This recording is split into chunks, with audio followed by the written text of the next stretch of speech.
नमस्कार। विक्रम और बेताल की कहानियां तो हम सब ने सुनी हैं, लेकिन आज हम एक ऐसी पहेली की बात करेंगे जो सच में सोचने पर मजबूर कर देती है। एक औरत और उस पर हक जताने वाले 3 आदमी, वो भी उसकी मौत के बाद। ये कहानी है एक बहुत ही समझदार राजा की, एक चालाक बेताल की और एक ऐसे सवाल की जिसका जवाब आसान नहीं है। तो वो पहेली क्या थी, जरा ध्यान से सुनिए। एक औरत है जिसे एक आदमी जिंदा करता है, लेकिन उसकी हड्डियां किसी दूसरे ने इकट्ठा की थीं और उसकी राख पर पहरा कोई तीसरा दे रहा था। अब सवाल ये है कि उसका असली पति कौन है। सोचिए, क्या अजीब सवाल है। बेताल ने ये सवाल राजा विक्रम के सामने रखा और राजा भी सोच में पड़ गए। अब इस पहेली का जवाब जानने के लिए हमें कहानी की शुरुआत में जाना होगा।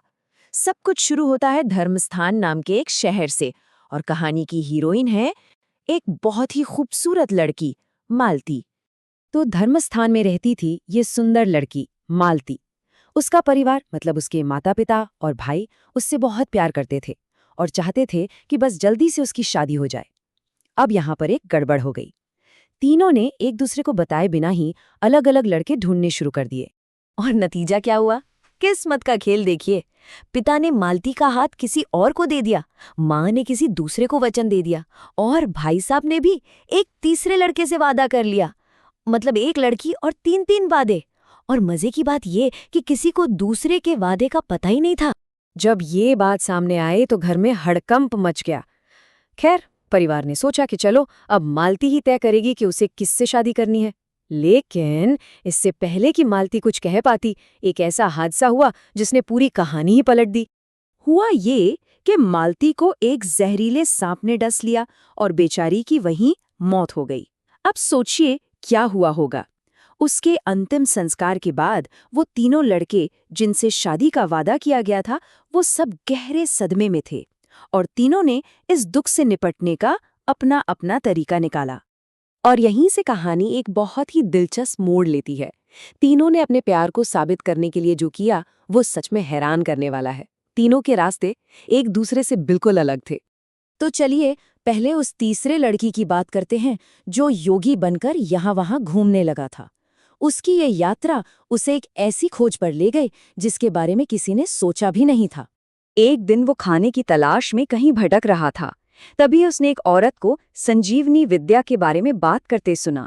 ये एक ऐसा शक्तिशाली रहस्य था जो न सिर्फ उसकी बल्कि मालती की भी किस्मत हमेशा के लिए बदल सकता था।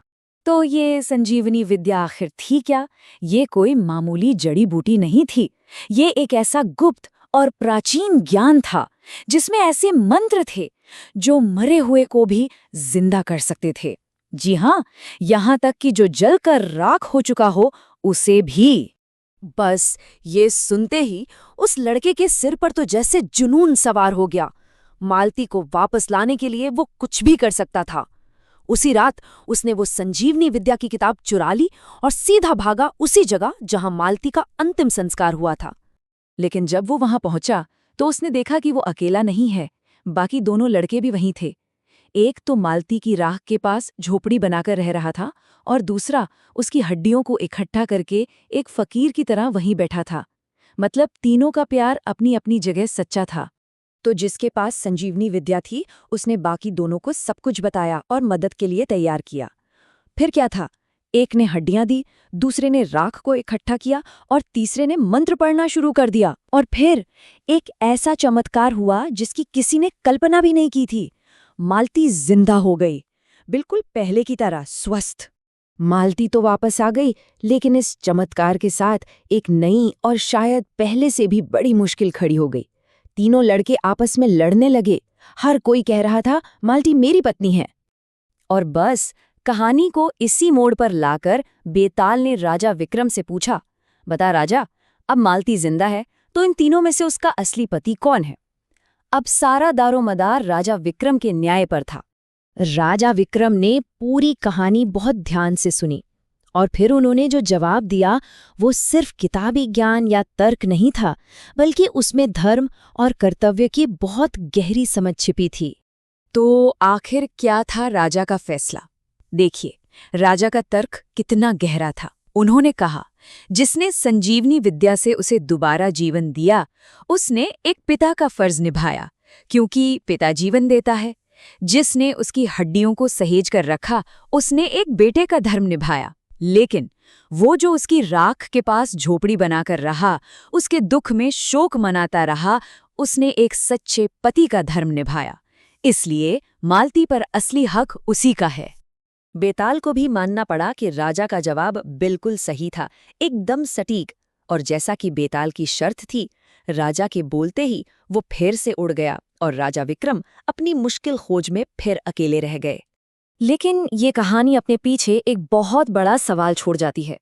राजा का जो न्याय था, क्या वो सिर्फ लॉजिक था, या फिर ये धर्म और कर्तव्य की वो गहरी समझ थी जो किसी भी रिश्ते की असली बुनियाद होती है? इस बारे में सोचिएगा जरूर।